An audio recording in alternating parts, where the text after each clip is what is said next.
Padre, del Hijo y del Espíritu Santo. Amén. Queridos hermanos, los mandamientos de Dios no duden en calificarlos como el código de la felicidad.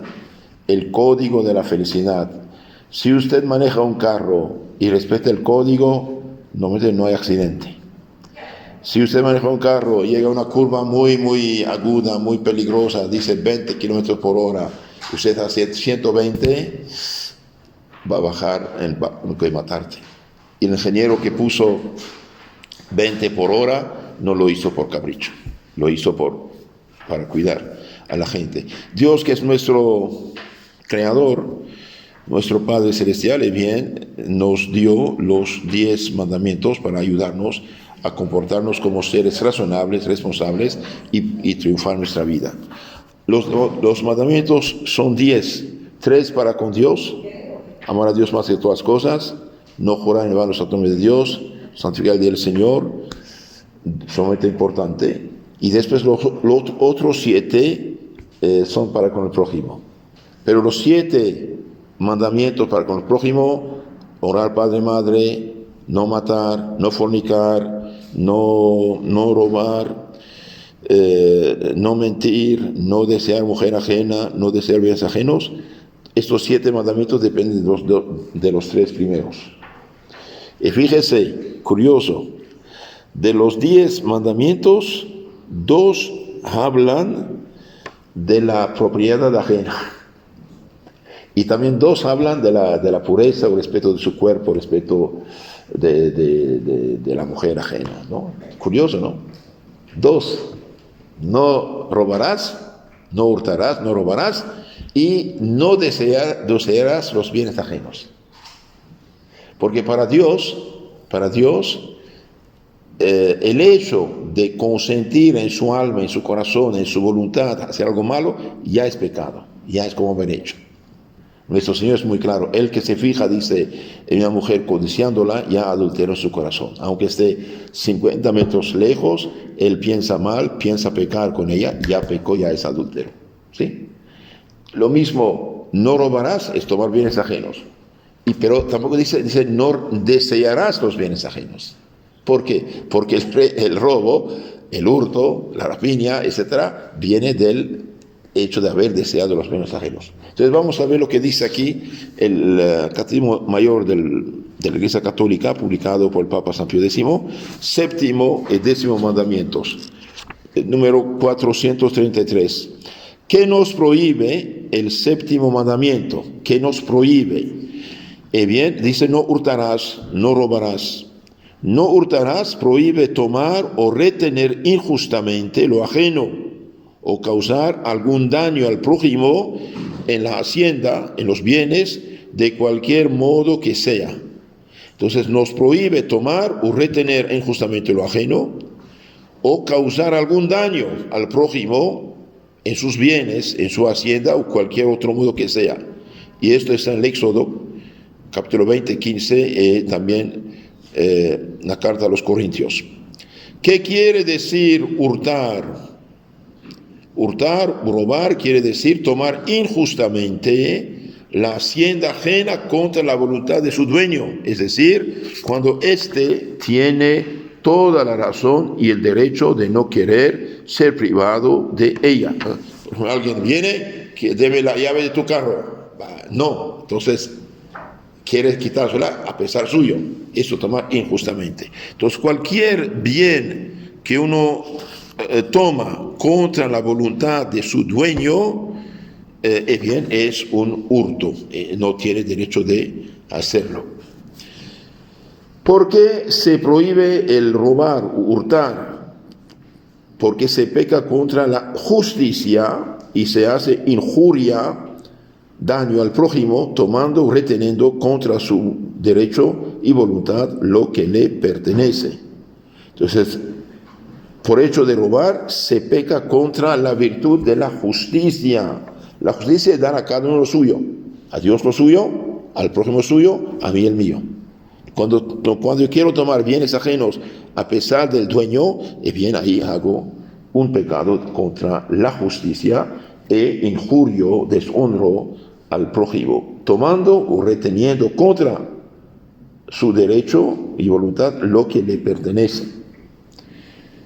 ¿Qué se entiende por bienes ajenos? Bienes ajenos es todo lo que pertenece al prójimo por tener la propiedad o el uso de ello o por guardarlo en depósito.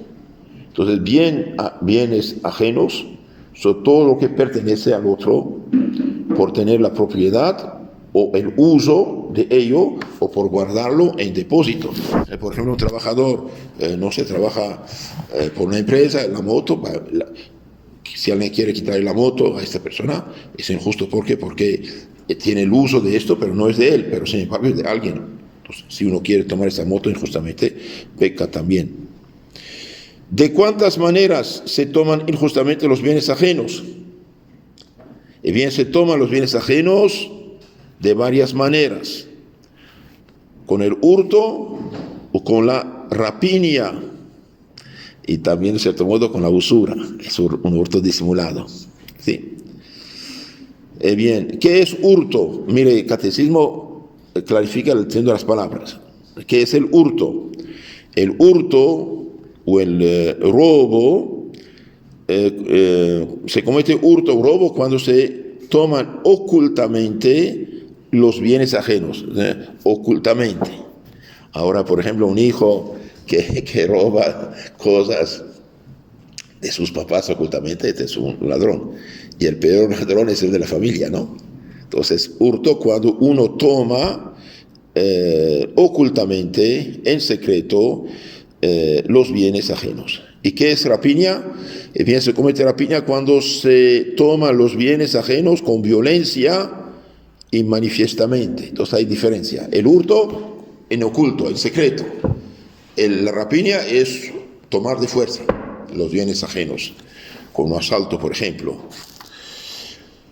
con violencia y manifiestamente. ¿En qué casos pueden tomarse los bienes ajenos sin pecado? Esto es otra pregunta. ¿Se pueden tomar bienes ajenos sin pecado? Vamos a ver, pregunta 440. Cuando el dueño de ellos no lo lleva a mal, o cuando injustamente no quisiese darlos, como sucedería si uno estuviese en extrema necesidad, con tal que tomase solo lo que le es precisamente necesario para socorrer la urgente y extrema indigencia. Pues expliquemos un poco esto. Uno puede tomar bienes ajenos cuando el dueño de ello no lo lleva a mal, no se enoja. Por ejemplo, usted toma 5 pesos, sabe que papá, mamá no va a enojarse y sabe que necesita, ¿sí? Aunque lo haya tomado, o que papá, mamá dice tal cosa, ahí no hay problema. Uno puede tomar también cuando injustamente no quisiese darlos, como sucedería si uno estuviese en extrema necesidad, con tal que tomase solo lo que es precisamente necesario para socorrer la urgente indigencia. Claro, aquí habla con gente de fuera. Por ejemplo, una esposa que tiene un esposo muy avaricioso, muy tacaño, muy codo, como dicen, le da justo el mínimo indispensable y no es suficiente. Entonces, hasta le deja sin dinero para la comida de la familia. En este caso, ella toma lo necesario de la bolsa de su esposo y no hay ningún hurto ni pecado. ¿Por qué? Porque lo que ganan los dos es para la familia. Pero en caso, por ejemplo, hay una persona hace 3 días no ha comido nada, pasa delante de una tienda, una panadería, dice, por favor, deme un pan, un medio pan, tengo hambre, no comí, y el otro se lo rechaza, lo expresa, si tomó un pan, se fue, no robó. ¿Por qué? Porque tiene que comer. ¿Por qué? Porque todos los bienes de la tierra Dios los hizo para todos. Mi abuelo contaba que un día un señor viajando llegó a un campo donde había fruta. Entonces se tomó una fruta ahí, comió, ponerse un melón, lo comió, etcétera. Después tomó una piedra un poco grande y puso una moneda de oro sobre la piedra para que brillara. Cuando viniera el dueño, viera que pagaron su fruta. Entonces ahí no hubo ningún robo. Él pagó lo que tenía, ¿no? Pues tenía hambre y dejó su dinero. ¿Qué hace ahí? Entonces, en caso de extrema necesidad, de extrema indigencia, por ejemplo, una persona, no sé, está casi desnuda, tiene frío, etc., y que necesita una camisa y no puede, pide, no le dan. Si toma una camisa, se vistió, no es pecado. Se perjudica en la hacienda al prójimo solamente con el hurto, rapiña. Se lo perjudica también con los fraudes, la usura y cualquier otra injusticia contra los bienes. Usted ve que el catecismo da explicación de las palabras. Entonces uno puede ser injusto con el prójimo. ¿Cómo? Bien, con el hurto, ocultamente tomado, con la rapiña, arrancar con violencia el bien ajeno. También uno puede ser injusto, robar, con fraudes, usura y cualquier otra cosa injustas. Ahora, ¿qué es fraude? ¿Quién sabe qué es fraude? ¿Qué es fraude? El fraude se comete engañando al prójimo con el comercio, con pesos, medidas o monedas falsas y con mercancías averiadas, falsificando escrituras y documentos, en suma haciendo trampas en las compras y ventas o en cualquier otro contrato, y asimismo cuando se niega uno a dar lo justo o lo convenido. Muchas cosas, el fraude contiene muchas cosas, veamos un poco más. Entonces, es fraude cuando uno comete engaña al prójimo con el comercio. Por ejemplo, peso, 1 kilo significa 1000 gramos. Entonces no puede dar 1 kilo de 900 gramos, falta 100, ¿sí? Kilos en griego sea 1000 gramos. Entonces, en unos lugares se venden kilo de 900 gramos. No, están robando 100 gramos al cliente. Entonces es fraude, engañado con el peso. Las medidas, monedas falsas. Las medidas también, no sé, la medida debe ser, por ejemplo, de 20 por 20, no, es 15 por 20, no funciona, algo no funciona. En la Biblia dice, tenga medida, pesa, justa. El que falsifica las medidas, por ejemplo, puede vender leche, por ejemplo, va a vender 100 litros de leche, pero de hecho, vendió 80 litros de leche. Puso 20 litros de agua. Entonces, pone agua en la leche y vende el agua como leche. Es fraude, es pecado. Esta persona está robando 20 litros de leche injustamente al prójimo, ¿sí? Medidas y monedas falsas. Una vez mandé dinero a la imprenta para pagar los catecismos y me llaman de la imprenta, padre, faltan 200 quetzales, o casi $25. Y dije, ¿por qué te di completo? Si hay un billete que es falso, de 200. Me lo regresaron con 2 agujeros dentro. El que hizo esta falsa moneda, comió, bebió, se compró cosas, y yo no tengo nada que ver con el asunto. Perdí 200, perdí unos $25 sin tener culpa. El que hizo esto es un ladrón. Me robó. Entonces, monedas falsas. O con mercancías avariadas, es decir, que ya la fecha pasó, ya no sirve. Una vez estábamos en viaje, compramos una ¿cómo se llama? Una cosa de tortillas secas, tostadas. Y cuando paramos a mediodía para comer, estaban avariadas, no se podía comer, o mal olor, echamos a la basura. Nos vendieron una mercancía variada que no se ve. También uno comete fraude falsificando escrituras o documentos. Cuando uno falsifica, por ejemplo, no sé, un abogado que hace firmar o él mismo firma por otro, robando terreno, casa, un carro ajeno, es fraude, es robo, es pecado mortal, ¿no? En suma, haciendo trampas en las compras o ventas o en cualquier otro contrato, asimismo cuando se niega uno a dar lo justo o lo convenido. Entonces hay fraude, hay robo en las compras y ventas y cualquier otro contrato, asimismo cuando se niega uno a dar lo justo y lo convenido.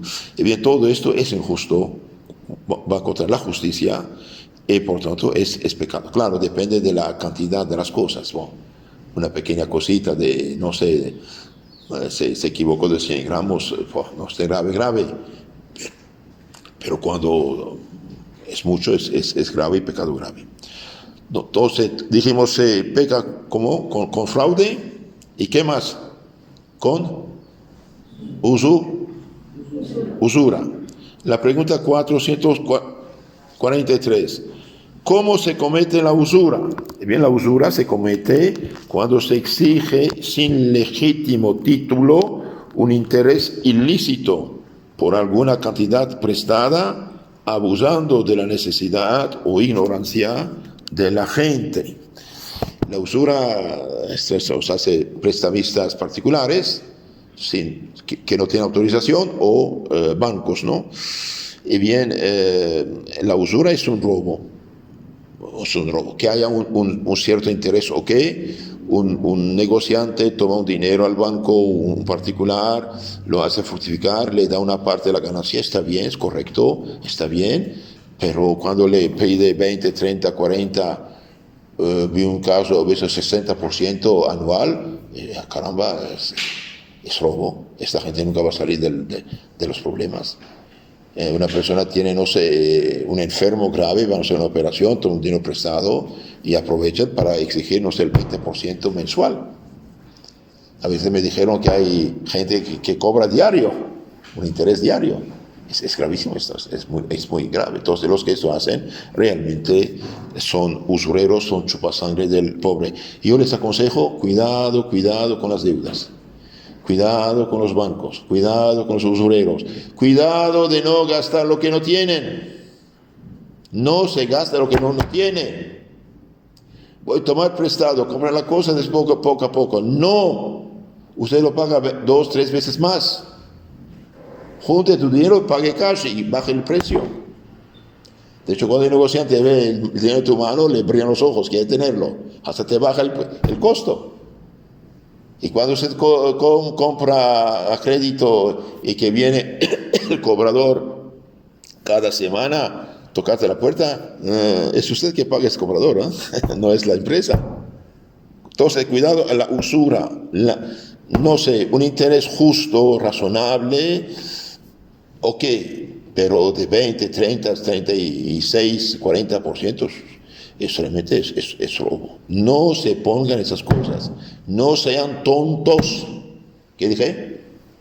No sean tontos. No te pongan la soga al cuello. La usura es como mandar 10 mililitros de agua en la tubería y como está rota, solamente llega 3 al final. No, hijitos, cuídense de las tarjetas. Aunque se ponga de rodillas obligándote a comprar una tarjeta, no también. Claro, si usted es un empresario que nunca pagó ni un centavo de interés y trabaja con la tarjeta, ok. Pero si usted apenas tiene que pagar interés de interés a la tarjeta, no es para ti. No es para ti. Otra pregunta. ¿Qué otras injusticias se cometen contra los bienes del prójimo? Hacerle perder a uno injustamente lo que tiene, perjudiciarlo en sus propiedades, no trabajar conforme al deber. Una persona trabaja en una empresa, no trabaja correcto. No pagar por malicia las deudas, salarios debidos. Entonces, el que no paga sus deudas por malicia, roba. El que no paga también el salario justo, roba también del lado del patrón. Herir y matar animales que son del prójimo. Herir, matar animales del prójimo es robarle. Dejar que se echen a perder las cosas encomendadas. Impedir a otro la consecución de cualquier justa ganancia. Dar la mano al ladrón y recibir, esconder o comprar la cosa hurtada. Entonces aquí hay varias maneras de ser injusto con el prójimo, bien, perjudicarle en sus propiedades, no trabajar conforme al deber. Por ejemplo, la persona que trabaja y no hace bien su trabajo, hace perder clientes, hace perder problemas, y bien peca porque la pagan para que trabaje. No pagar por malicia las deudas. Si tienen deudas, pagarlas cuanto antes. Vemos después se olvidó. No. No pagar salarios justos. Yo les doy un consejo. Si usted contrata a alguien un día, nunca contentarse de pagar el salario mínimo. Eso es ridículo. Un salario debe ser justo y alimentar una familia y pague conforme los ingresos que hay.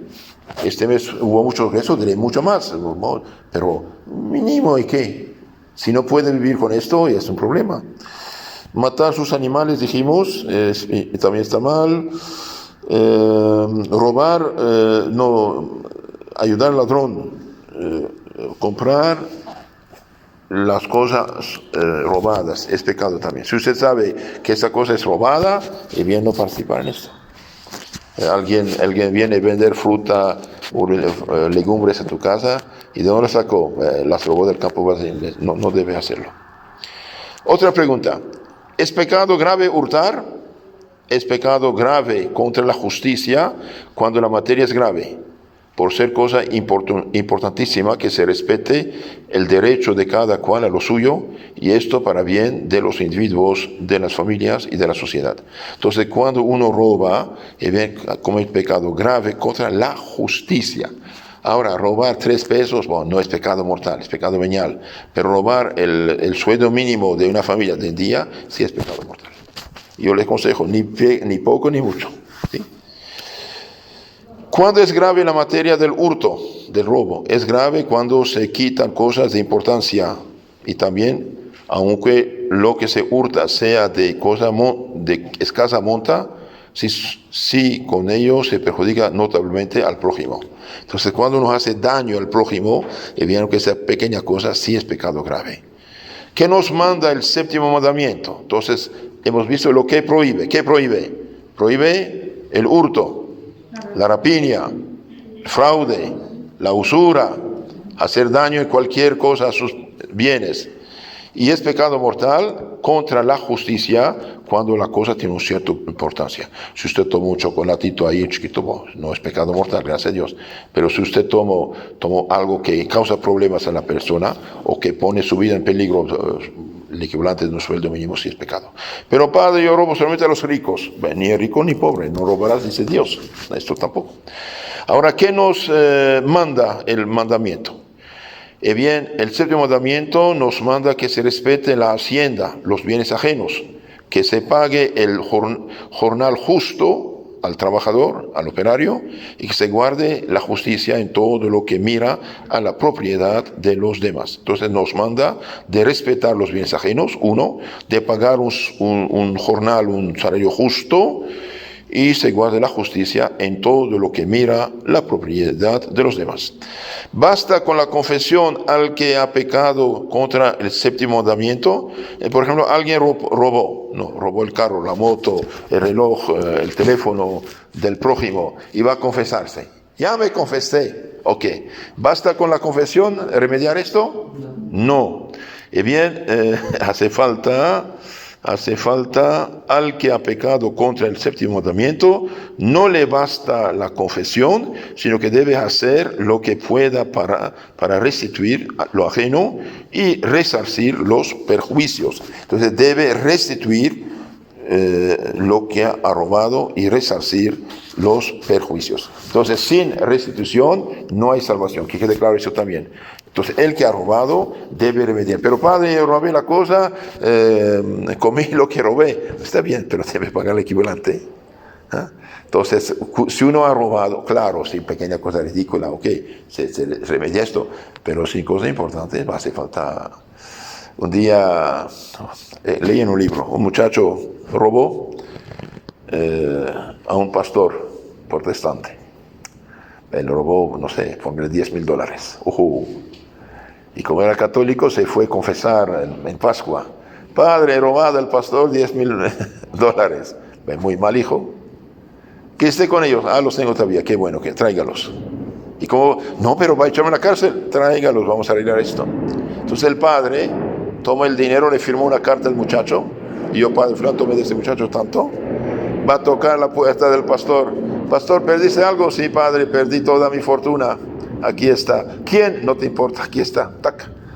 Fírmame que usted recibió el dinero, cuéntalo, recibió, tac, tac. Después dice, muchacho, bueno, aquí está, mire que entregué así, firmado por pastor. Deme abrir el papel que yo te firmé, tac, tac, rota y se acabó el problema. Entonces, cuando uno ha robado, debe restituir. ¿Cómo? Consultar esto. Si esto, al decirlo, usted te pone en graves problemas, es mejor consultar al sacerdote, consultar a alguien que pueda ayudarte para remediar, pero tiene que devolverlo lo robado. Por ejemplo, no sé, si usted robó algo importante a tu hermano, a muy amigo, primo, no sé qué, y bien trate de, forma de un legal, etcétera, más o menos el equivalente, sí.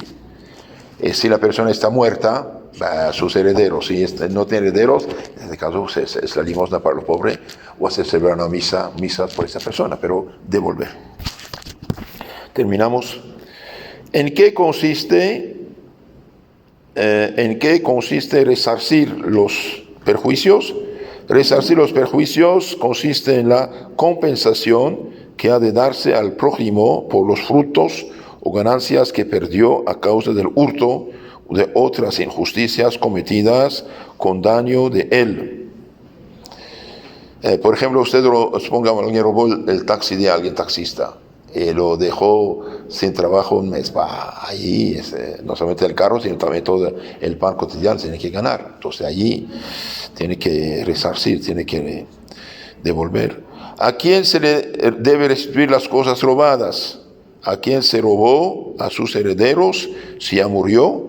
Si esto fuese verdaderamente imposible, debe gastar el valor en beneficio de los pobres o obras pías. Pero cuidado, primero la cosa va a su dueño. Después vienen las obras pías si no hay otra, y consultar siempre. ¿Qué debe hacerse cuando se encuentra una cosa de gran valor? Debe emplearse con gran diligencia en buscar el dueño y restituirla con fidelidad. Un día un taxista, amigo, me dijo, padre, alguien olvidó un taxi en mi carro. ¿Qué hago? Dijo, tráigalo. Lo trajo, abrimos el teléfono y vimos que había muchos nombres, mismo apellido. Debe ser la familia, ¿no? Llamamos y gracias a Dios descubrimos el dueño. Y bien vino esta persona muy agradecida a recoger sus celulares y fue muy contenta. Esto de que el cirugía es cristiano. Hay gente a veces realmente que hace grande bien y edifica al prójimo cuando encuentra algo. Lo encontré, sí, pero... Bien, esto es lo que entonces, en resumen, dijimos, el séptimo mandamiento manda a respetar la propiedad ajena. Hurtar, robar, es tomar contra la voluntad del prójimo sus bienes. Hurtar, robar. La rapiña es con violencia, ¿sí? ¿Qué otra manera de ser injusto con el prójimo? Fraude, usura, ¿qué más? Cualquier injusticia, por ejemplo, poner algo en la leche que vende, es robo. Vender cosas que no ya pasó la fecha, no vale, etcétera, todo es robo. ¿Es pecado grave? Sí es pecado grave cuando la cosa supera el sueldo mínimo de un día, ¿sí? ¿A quién debe uno devolver las cosas robadas? A su dueño, a sus herederos. Si está muerto o no tiene herederos, entonces obras pías y de caridad. Y el que, por ejemplo, sabe que su familia robó las cosas y las guarda, quiere guardarlas, no dice nada, ¿peca? Sí, peca, sí, porque es bien mal habido. Por eso hay gente que sabe que sus padres, abuelos hicieron injusticias, y bien hacen muchas obras buenas para devolver. Por ejemplo, un negociante falsificó los kilos o las libras, ¿no? Y bien, ¿qué hace? Y bien va a bajar el costo de todos los productos. O va de un poco más a todos los que compran así, devuelve lo que ha robado.